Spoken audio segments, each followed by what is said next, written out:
We had an assignment last week. Can you bring out your exercise books and let's go through them before we treat the topic, today's topic? The instruction in the assignment says, identify the correct meaning of the phrasal verb. Identify the correct meaning of the phrasal verb. Number one, get along means we have four options there. A, to travel with. B, to have a good relationship. C, to arrive at. And D, to leave behind. Abdul Malik, what's your answer to that question? Good, to have a good relationship. Get along means to have a good relationship. Let's go to number two, turn down. Turn down means A, to accept, B, to reject, C, to ignore, and D, to postpone. A, to accept, B, to reject, C, to ignore, and D, to postpone. Barakat. Okay, yes, to reject. Good. Number three, pick up means A, to drop, B, to lift, C, to improve, D, to abandon. Yes, the correct answer is to lift. Number four, shut down.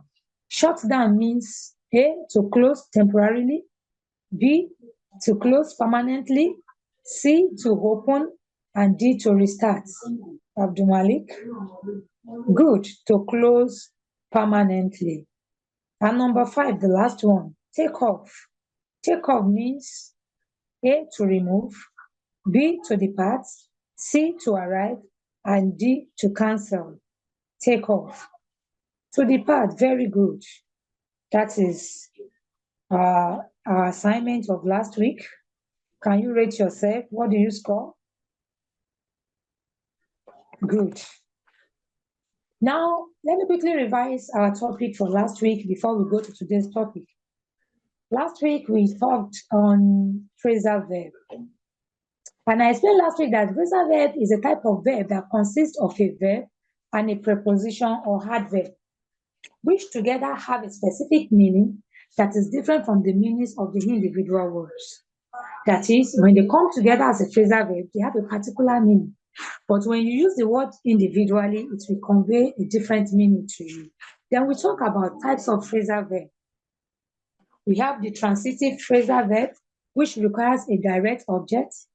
We have the intransitive phrasal verb, which does not require a direct object. Then we have the separable phrasal verb. That's the object that the object can be placed between the verb and the preposition or adverb. Then the last one was non-separable phrasal verb, which is the opposite of separable phrasal verb. The object cannot be placed between the verb and the preposition or adverb. So we go to today's topic. Do we understand that? That's just revision from last week's topic. And today we have sentence classification. Can you repeat that after me? Sentence classification. Yes, sentence classification. Here we are looking at how sentences are classified. But before we go further, we have to know the meaning of sentence itself. A sentence in English grammar is a combination of words which conveys a clear message. That is, the listener or reader of the sentence understands the essence of the sentence and the message that is formed to convey. What do I mean by that? The reader or the listener, they must understand the importance of the message, and the message must be meaningful to them, to the person reading or to the person listening. Now, what is a sentence? A sentence is a meaningful combination of noun, pronoun, adverb, verb, subject made to convey a message to the listener or to the reader. Sentence comprises of the parts of speech as we have treated in our word class. So this part of speech must be properly arranged in a sentence to give us a meaningful sentence. Each word in a sentence must be properly placed in order to constitute a meaningful sentence. If the words are not placed where they should be, then the sentence gets meaningless. That is, no message can be inferred from it, or it does not convey an understandable message. As I explain further, through our examples, you understand this statement I just made.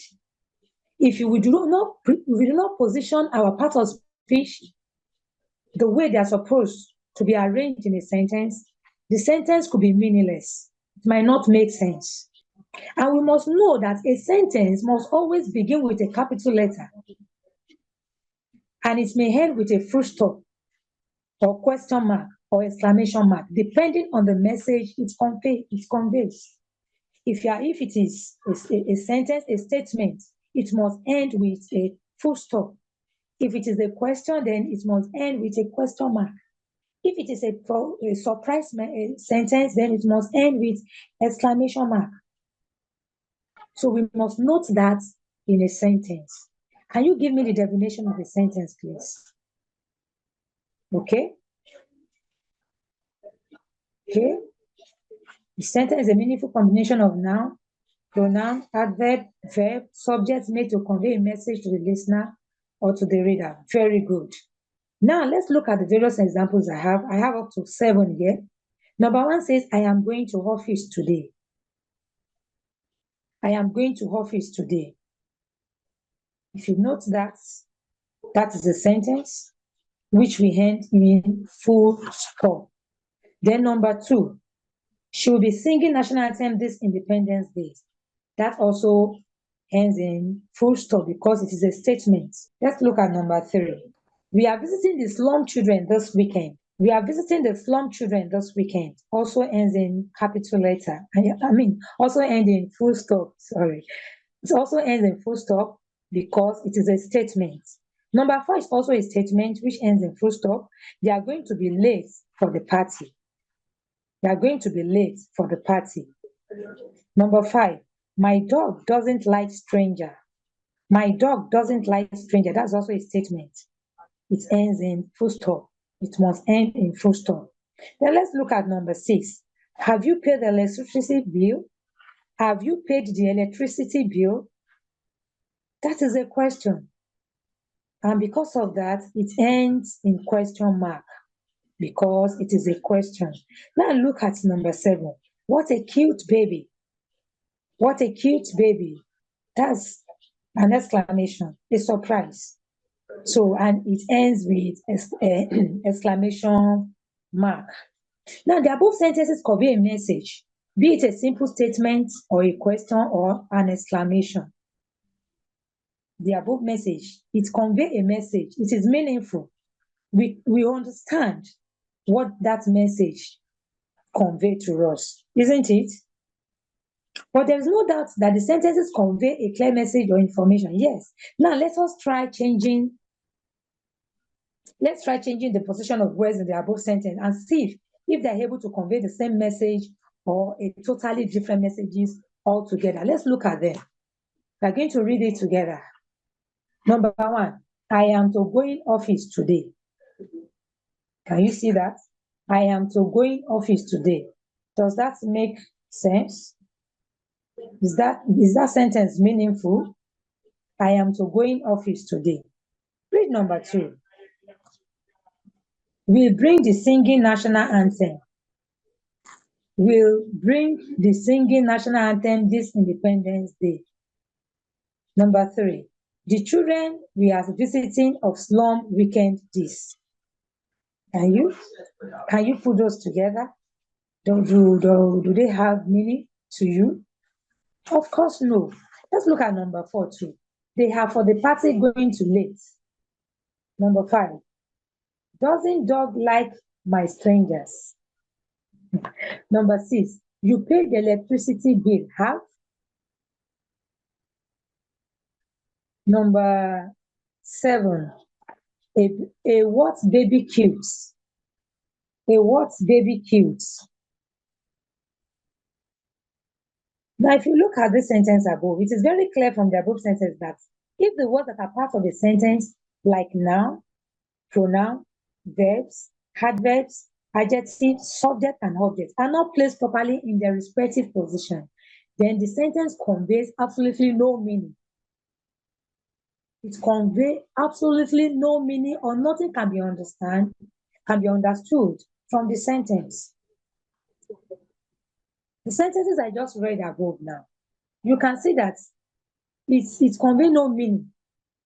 You can't understand what I'm trying to say if you have not seen the 4 sentences that I made. So it is very important for us to place our parts of speech properly, our word class. We must place them properly in a sentence before it can give us a complete, meaningful sentence. Are we good to go? So I would like you to give me the definition of a sentence again before we go to the parts of a sentence. What is a sentence? Okay, Abdul Malik. Yes, a sentence is a meaningful combination of noun, pronoun, adverb, verb, subjects, made to convey a message to the listener or to the reader. You must arrange them properly. Arrange your part of speech properly to give you a meaningful sentence. Now, let's look at the part of sentence. What are the things that make up a sentence? What are the things that convey a complete meaning of a sentence? Now, sentence constitutes of 3 following parts. It consists of how many following parts? 3. Yes, 3 following parts. We have the subjects, we have the predicates, and we have the objects. Can you mention them? Subjects, predicates, and objects. Now we are going to look at them one after the other. And we are looking at subject first. What is subject? When you talk about subject in a sentence, what does it mean? We are not talking about your mathematics or your English subject. But here we are talking about subject in a sentence. A subject in a sentence is the noun or pronoun being talked about or talked to in the sentence. I'll take that again. A subject in a sentence is the noun or pronoun being talked about or talked to in the sentence. For example, number 1, is going to office. Is going to office. Number 2, she is booking the hotel. She is booking the hotel. Number 3, have you read the letter? Have you read the letter? Number 4, Robbie was given applause by the audience. So it's Rohit. There's a typological error there. It's Rohit was given applause by the audience is a name. Now, in this sentence, what do you think our subject?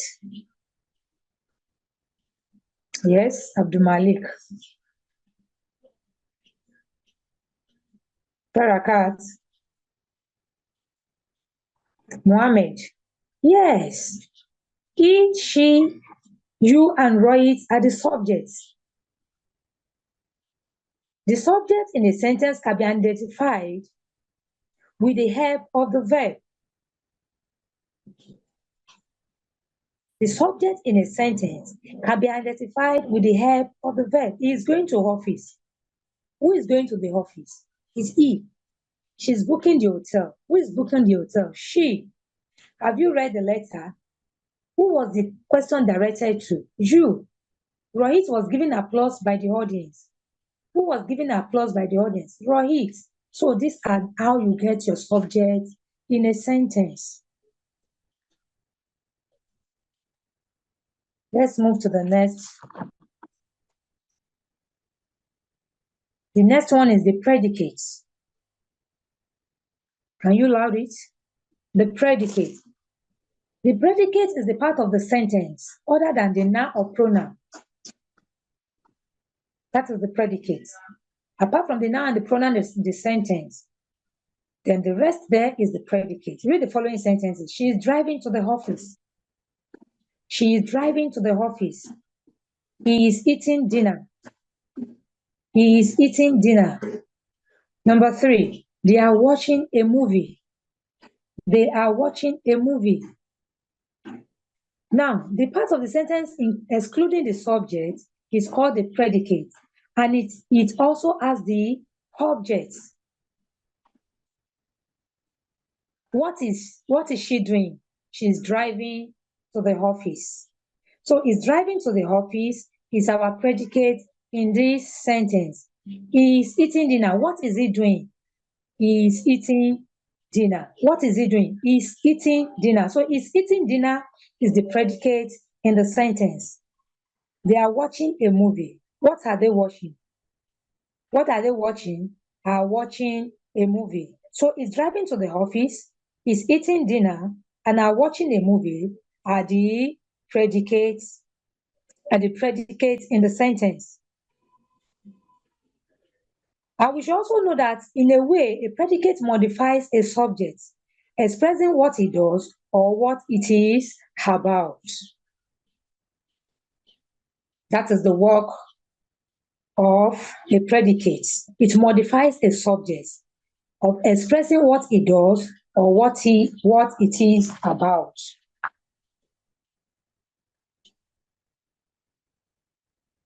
Before I move to the third one, can you explain what a predicate is?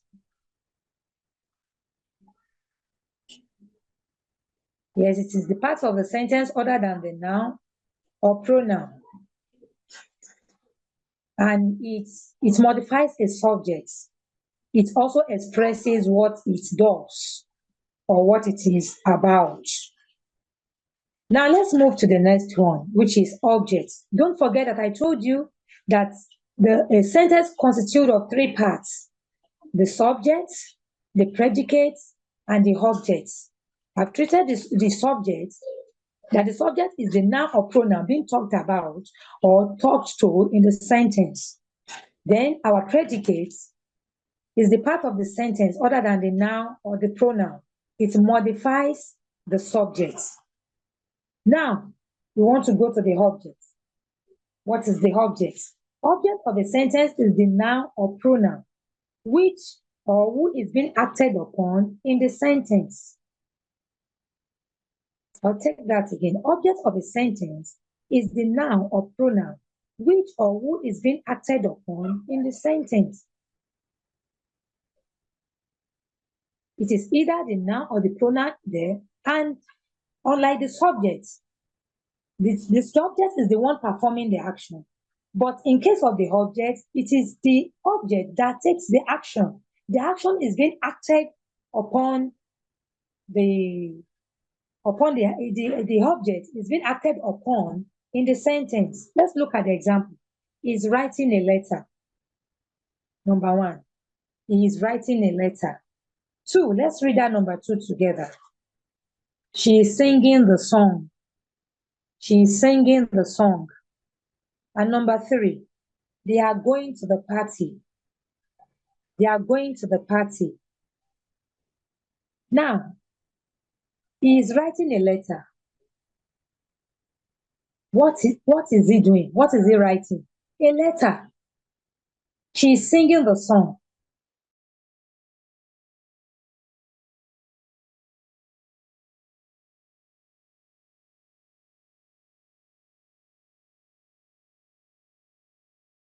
So letter, song, and party are the objects in the sentence. Letter, song, and party are the objects in the sentence.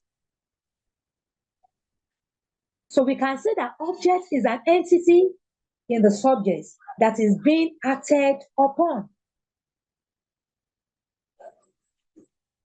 Object is an entity in the subject that is being acted upon. We act on the object. The subject acts on the object. The subject is the person performing the action, carrying out the action, while the object, the action is being carried upon it. Do you get that? Are we good to go? Now, before I now go to the sentence classification proper, let's look at our sentence again. What is sentence? It is a meaningful combination of noun, pronoun, adverb, verb, subject made to convey a message to the listener or to the reader. The listener must understand what the reader is talking about. And the reader also must be aware of what is reading.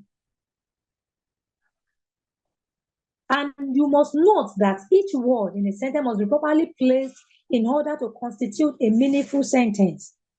Where now is supposed to come first, if you put adverb there or any other part of the speech, it will give you a different meaning entirely. Then I also said that a sentence must always begin with a capital letter, and it may end with a full stop or a question mark or exclamation mark, depending on the message it conveys. If it is a statement, then full stop will end it. If it is a question, then it will be ended with a question mark. If it is an exclamation sentence, it will end with exclamation mark. And I gave some examples. If you do not place your sentence, the part of speech properly, it will give you a meaningless sentence. Like I am going to office, I am to going office today. If you decide to say I am to going office today, that is meaningless. But the proper word is to say I am going to office today. I am going to office today. You won't say she's singing national anthem this Independence Day, but rather you say she'll be singing national anthem this Independence Day. So we look at the part of speech, the part of a sentence that we have three parts of a sentence. We have the subject, the predicate, and the object. The subject is the noun or pronoun being talked about or talked to. That is your subject. It is the noun or pronoun you talk about in the sentence or you talked to. Then our predicate. Our predicate is the part of the sentence other than the noun or pronoun. Apart from the noun or pronoun that you have in the sentence, then the part is the predicate. And I also said that your predicate modifies the subject. It expresses what it does or what it is about. Then we talk about the object, that the object is the noun or pronoun too, but this time around, it is that which or who is being acted upon. Unlike the subject is the one carrying out the action, but in the object is the one receiving the action. The action is being carried upon it. Do we understand that? Are we good to go? Can we move to the next lesson? Or you want to put out some notes? Okay, I'll give you a few minutes to do that. All right, are we good to go? Okay. Now, sentence classification. Sentence can be classified into different types based on their functions and structures. Sentence can be classified into different types based on their function and structure. The way they function, is it as a sentence, as a statement? Is it as a question?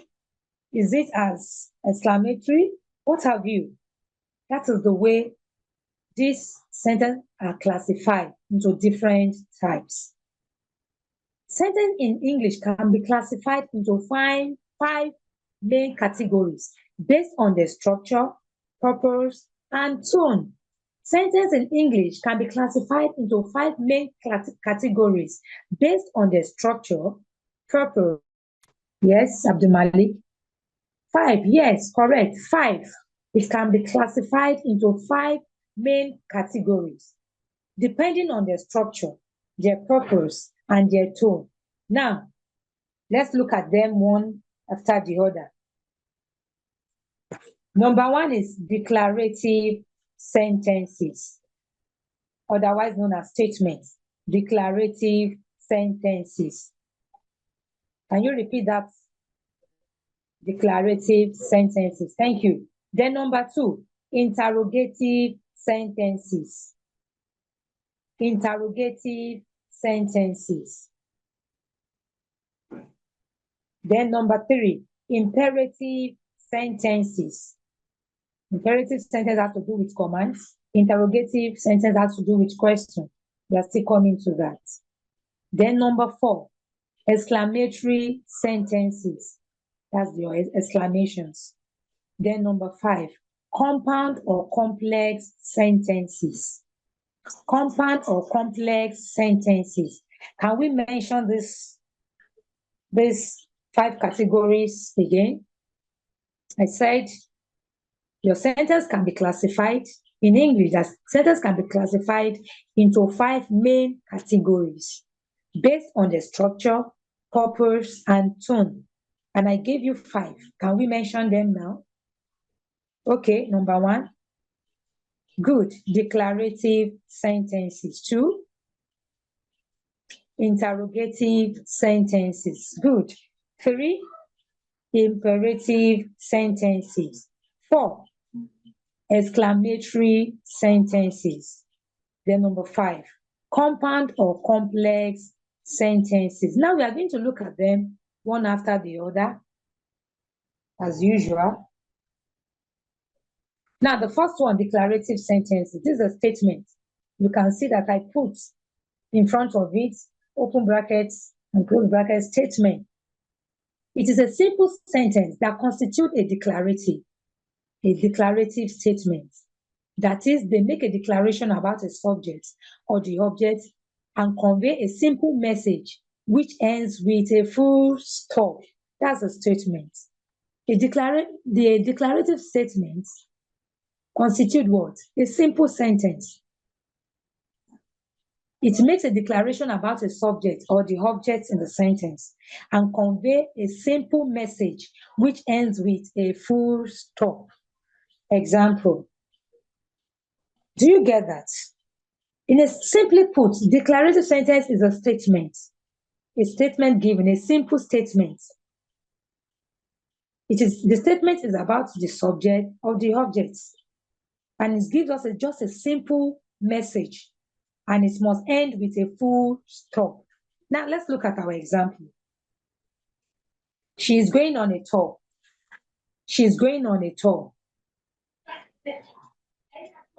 2, he was laughing. He was laughing. I can see that my number 2 is 9.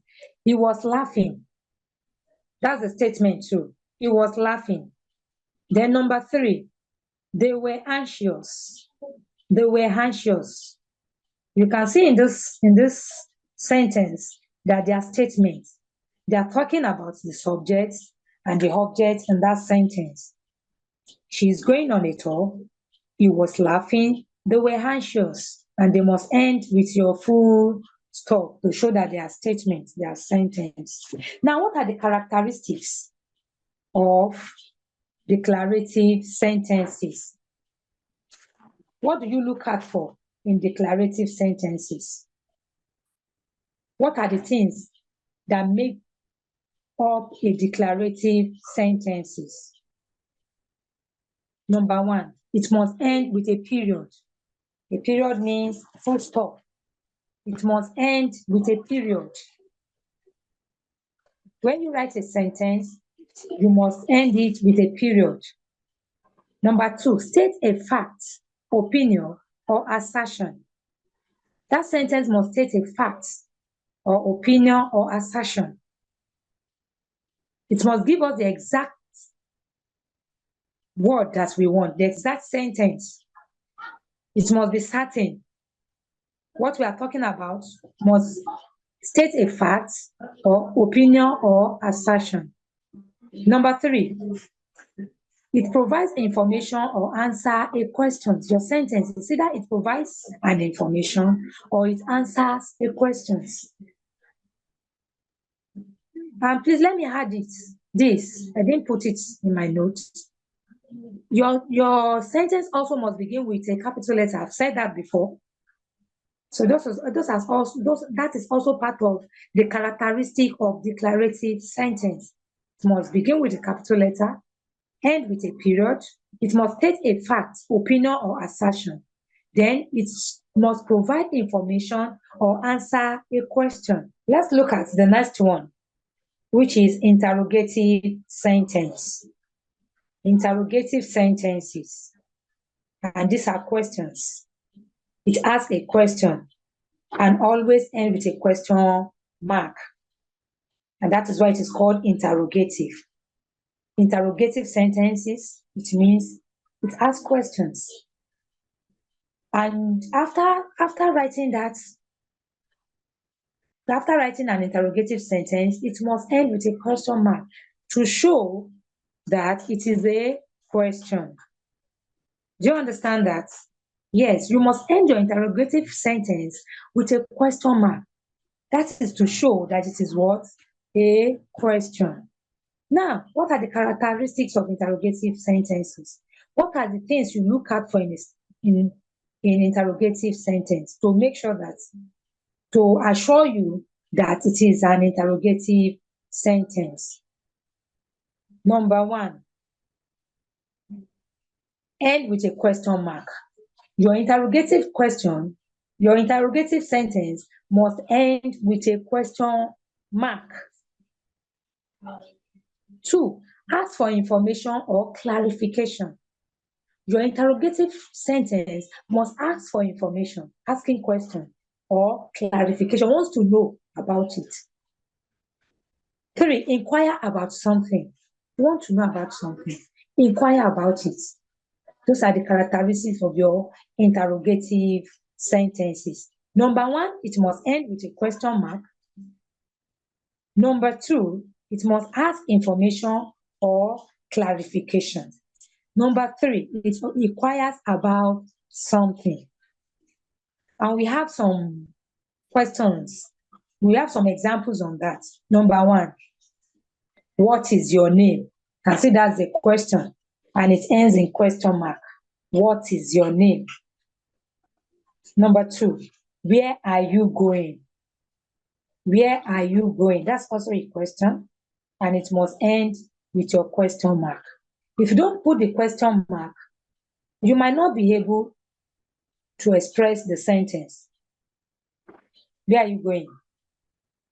But when you put your question mark, the reader will know that definitely is asking a question. Where are you going? Is she having dinner? Is she having dinner? It also ends in question mark to show that it is an interrogative sentence. So your interrogative sentence asks a question and always end with a question mark. Are they listening carefully? Are they listening carefully? That's also a question. Are they listening carefully? And it ends with your question mark. Do you understand that? Do you have any question on that before I move on? Okay. Now let's look at the third one, which says imperative sentences. Excuse me. Imperative sentences. And these imperative sentences, they are commands. Commands. Go out. Get up. They are commands. Now, imperative sentences express an order. An order. Request or advice. What does an imperative sentence do? What does an imperative sentence do? It expresses an order, a request, or advice. And it always ends with a full stop or sometimes with an exclamation mark. Yes, your imperative sentence, it may end with a full stop or sometimes with an exclamation mark, depending on what you're expressing, if it is an order, a request, or advice. Now, what are the characteristics of imperative sentences? The characteristics of imperative sentences. 1, it ends with a full stop or an exclamation mark. It ends with what? A full stop or an exclamation mark. That's number 1. It ends with a full stop or an exclamation mark. It ends with a period. The period is also the same as a full stop or an exclamation mark. Then number 2, it gives orders, instructions, or advice. Your imperative sentence gives order. it gives instruction or advice. We are going to look at when we get to examples. Number 3, request or command someone to do something. That's the imperative sentence. It's a request or command someone to do something. Look at our examples. Close the door. That's an order. Close the door. And you can see that that ends with an exclamation mark because it is an order.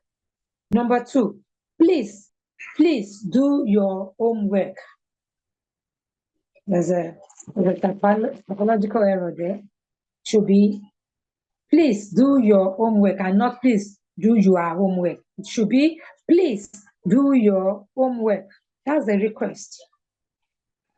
Requesting you to do your homework. 3, driving carefully. Drive carefully. Sorry, it should be drive carefully. That's an advice. Drive carefully. Then you have your exclamation mark in front of it. The second example, please do your homework, should end with a full stop because it is a request. Then drive carefully, not driving carefully, sorry. Drive carefully is an advice. It ends with exclamation mark. Now let's go to the next one, which is exclamatory sentences. Exclamatory sentences. Exclamatory sentences expresses a strong feeling or emotion and always end with an exclamation. Just like from the part of speech, exclamation. It expresses a strong feeling or emotion and it always ends with an exclamation mark. They may express joy, we are happy, oh, hooray, sorrow, fear, concern, and what have you.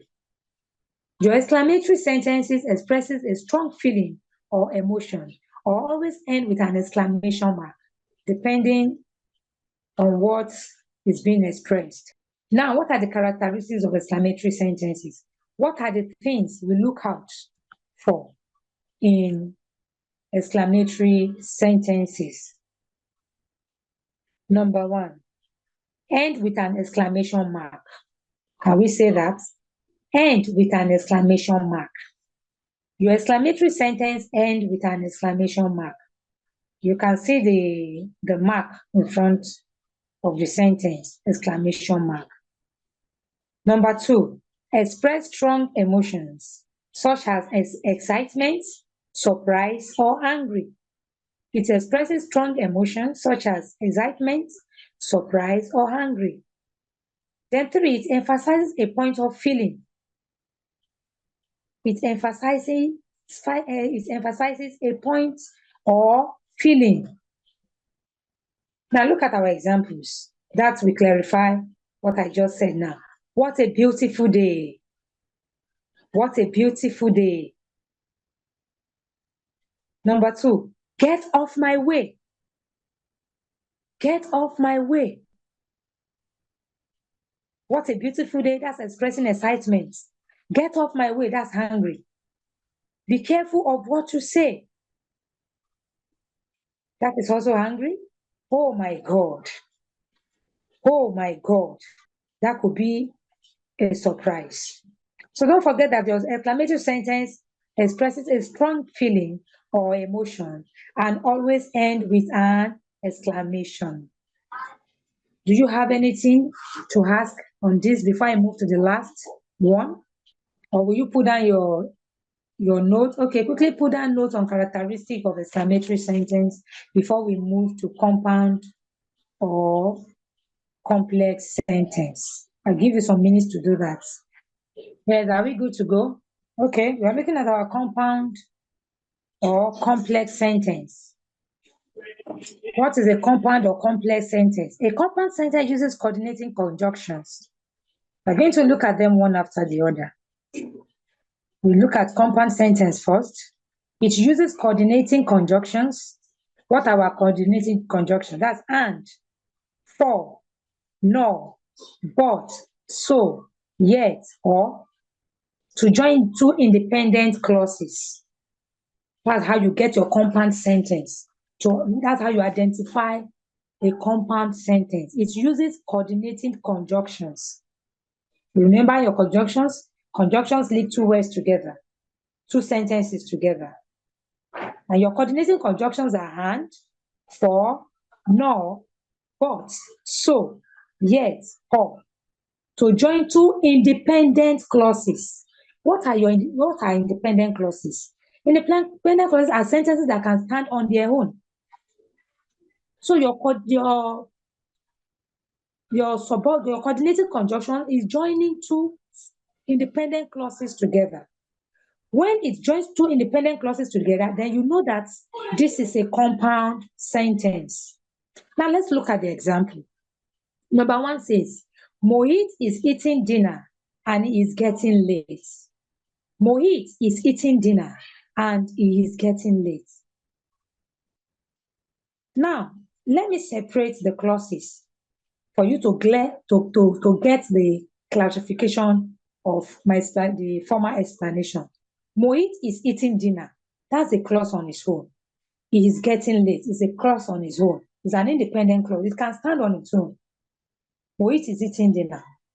He is getting late. They are both independent clauses. And the coordinating conjunction and is bringing them together. Mohit is eating dinner and he is getting late. Sorry about that. Mohit is eating dinner and he is getting late. So the coordinating conjunction and is bringing the two independent clauses together. Mohit is eating dinner and he is getting late. Let's look at number 2. She is writing for you, but she is hungry. She is writing for you, but she is hungry. She is waiting for you. Sorry, it should be she is waiting for you, but she is hungry. Please change the writing to waiting. It's not writing. She is waiting for you, but she is hungry. Can you separate the two clauses here for me? The two independent clauses here for me? Very good. She is waiting for you. She is hungry. She's waiting for you is an independent clause on its own. It can stand on its own. You can call it main clause too, independent or main clause. Then she is hungry. She is hungry. Can stand on its own as well. Then your coordinating conjunction, but, is bringing them together. She is waiting for you, but she is angry. She's waiting for you, but she is angry. Do we get that? So let me take that compound sentence again. It's to join two dependent clauses together. The coordinating conjunction introduces this: and, for, nor, but, so, yet, or. To join them together. Mohit is eating dinner and is getting late.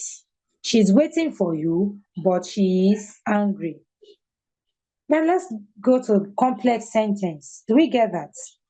Let's go to complex sentence.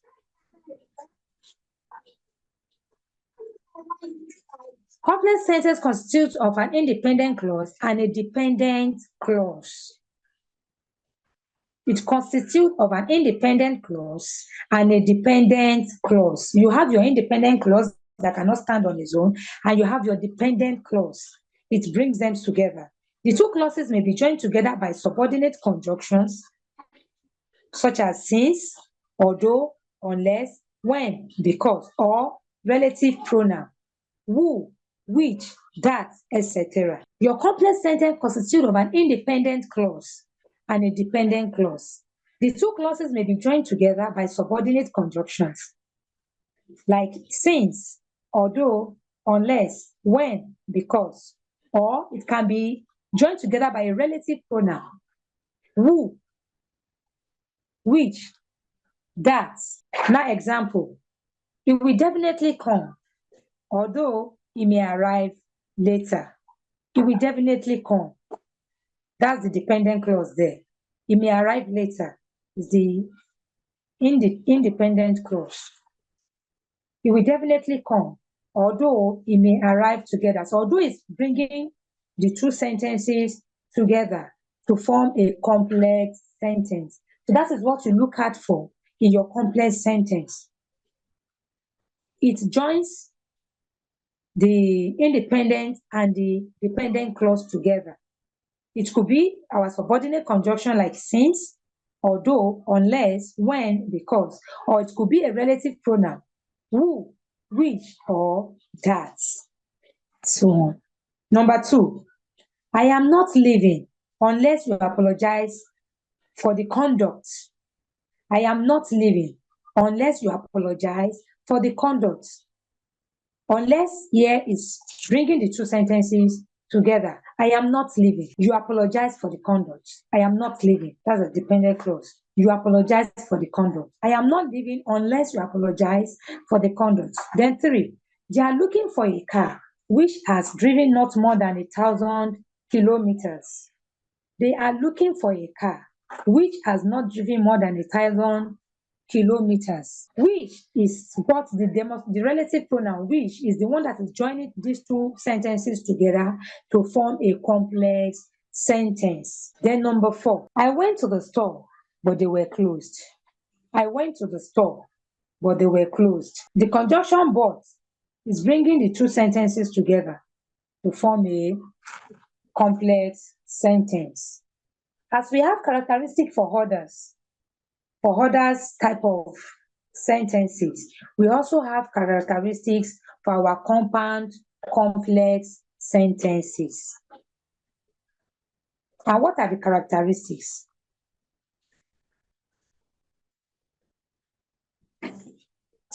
Characteristics of compound or complex. Number 1, combine 2 or more independent clauses.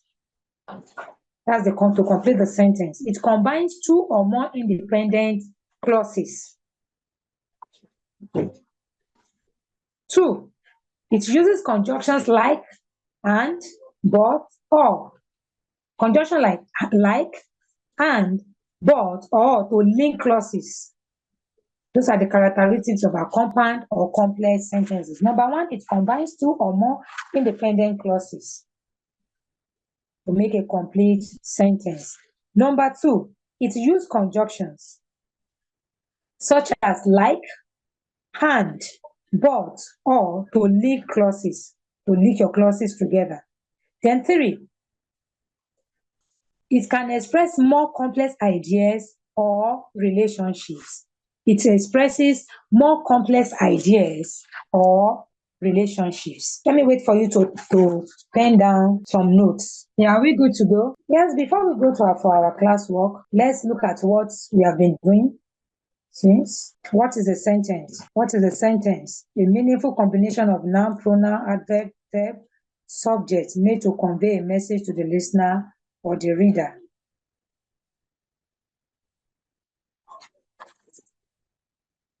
A sentence must always begin with a capital letter and end with what? Yes, a full stop or question mark or exclamation mark, depending on the message it conveys. And I said there are 3 parts of a sentence. Mention them. Yes, subjects, predicates, and objects. Your subject is the noun or the pronoun being talked about or talked to in the sentence, while your predicate is part of the sentence other than the noun or pronoun. You can remember that. And I also said your predicate modifies the subject, expressing what it does. That is what the subject does or what it is about. Then the object is the one which the action is being acted upon. Then we look at our sentence classification, that they are classified into 5 categories. Declarative sentences, which is the statement. Interrogative sentences, which is the question mark. Imperative sentence, which is the command. Exclamatory sentence, which is the exclamation mark. Compound or complex sentence. And we look at the characteristics of declarative sentence, that it ends with a period, state a fact, opinion or assertion, provides information or answer a question. That's the characteristic of declarative sentences. Then the interrogative sentence, this asks a question and it always ends with a question mark. The characteristics, yes, it ends with a question mark, asks for information or clarification, inquire about something. Then imperative sentence is command. It expresses an order, request, or advice, and always end with a full stop or sometimes with an exclamation mark. What are the characteristics of imperative sentence? It ends with a period or an exclamation mark. It gives orders, instruction, or advice. Then it's required is a request. It gives a request or commands someone to do something. It's a command. It gives request or it commands someone to do something. Then the fourth one is the exclamatory sentence. It expresses a strong feeling or emotion and always end with an exclamation. It may express joy, it may express sorrow, it may express fear or concern. And we also look at the characteristics of exclamatory sentences. One, it ends with an exclamation mark. Can you give me number two, please? Express strong emotions, such as excitement, surprise, or anger. Very good. Yes, the third one, emphasize a point or feeling. It emphasizes a point or feeling. That's an exclamatory sentence. It emphasizes a point or your feeling. It talks more about it. Then the last but not the least is the compound or complex sentence. When I said a compound sentence uses coordinated conjunction. And, for, no, but so, yet, or to join two independent clauses. We have our examples there. Then the complex sentence consists of an independent clause and a dependent clause. The two clauses may be joined together by subordinate conjunction, which is since, although, unless, when, because, or relative pronoun. Our relative pronoun is who, which, that, and so on. So I've given out the examples on how these categories of sentence classification.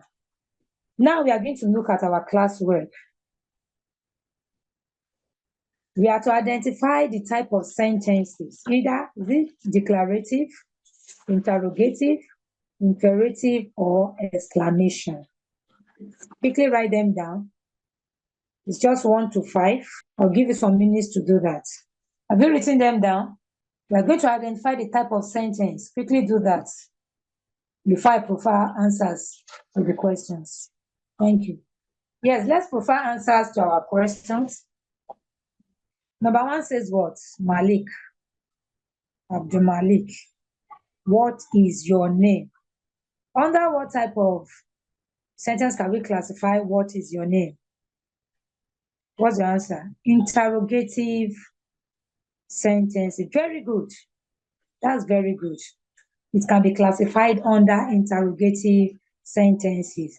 Now, 2. Barakat. Read that. I love reading books.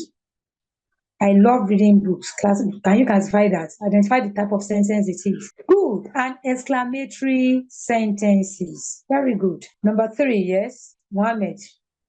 Close the door. Close the door. That is what? An imperative sentences. Why is it an imperative? Yes, because it's carrying out an order. The first one is an interrogative sentence because it was asking a question. And the second one, number 2, is an exclamatory because it's expressing your feelings. I love reading books. So that's an exclamatory. Number 4, the capital of France is Paris. The capital of France is Paris. What type of sentence is that? Abdul Malik. Yes, declarative sentences. It's a statement. So it's a declarative sentences. And the last one, don't touch that. Don't touch that. That's an imperative sentence. Very good. Can you rate yourself? Can we still have more exercises? I think I still have one more here that we can look at.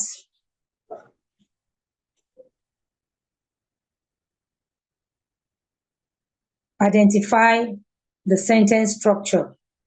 We are going to tell now whether it is a complex sentence or compound sentence.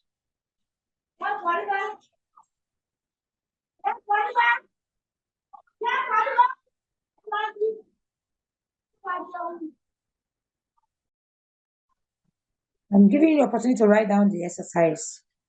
You have a few minutes to do that. All right, are we good to go? Can we provide answers to the questions? Let's start with number 1. I'm going to identify if is a complex or compound sentence. Number 1, if I had money, I would buy a house. If I had money, I would buy a house. If I had money, I would buy a house. Under what can we classify that sentence? If I had money, I would buy a house. Yes, it's under complex. Very good. Complex. It's classified under complex. Don't forget that your complex sentence combines, don't forget that your complex sentence constitutes of an independent clause and a dependent clause. Independent clause and if I had money, that's the independent clause there. I would buy a house, and that's your dependent clause. I would buy a house if I had money. So that makes that statement a complex sentence. Let's look at number 2. I went to the store and I bought some milk. I went to the store and I bought some milk. What's that?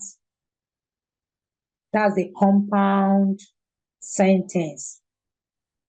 It is joined together with your coordinative conjunction. And I went to the store and I bought some milk. I went to the store, I bought some milk. It's put together, it gives us a compound sentence. Number 3, the sun rises in the east, but sets in the west. The sun rises in the east, but sets in the west. Can you provide answer to that? The sun rises in the east, but sets in the west. That is also a compound sentence because the coordinating conjunction but join them together. Do you get that now? Okay, number 4. She is a doctor, although she didn't always want to be one. She is a doctor, although she didn't always want to be one. What's the answer to that, Abdul Malik? Barakat, is that correct? Good. Complex is a complex sentence because it is joined together by although. She is a doctor, although she didn't always want to be one. So it's a complex sentence. And the last one, when I finish my homework, I'll watch TV. When I finish my homework, I'll watch TV. When I finish my homework, I'll watch TV. What's the answer to that? Yes? Yes, the answer is complex. The answer is complex sentence. That's very good. Can you rate yourself now? What did you score? What was your score?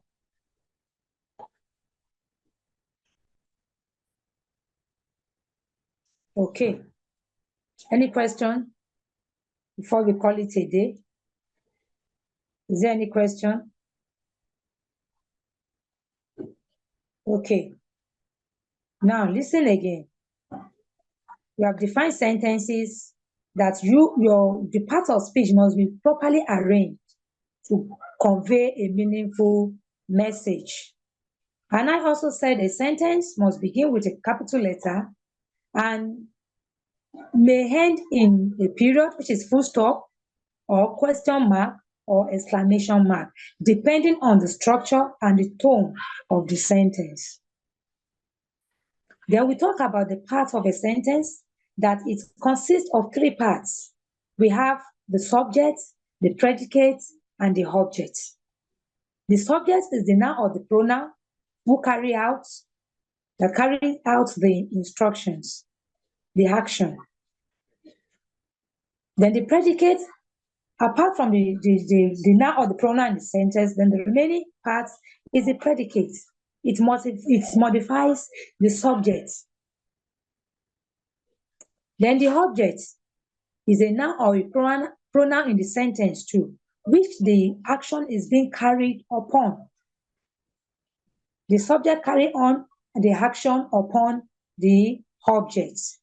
Then we look at the different categories of our sentence classification. I said in English, you can classify your sentences into 5. And we have the declarative sentence, which has to do with statements. We have the interrogative sentence, which has to do with questions. We have the imperative sentence, which is the command, giving us command, expressing command, order, request, or advice. Then we have the exclamatory sentence too, which expresses a strong feeling or emotion.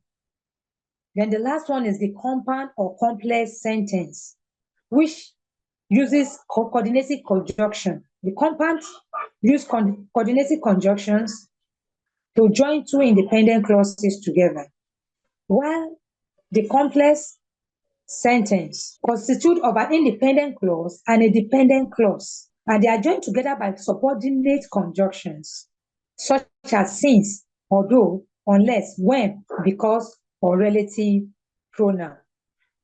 I also gave you examples of the relative pronoun like who, which, that, and so on. So we come to the end of the class today. I look forward to see you in the next class.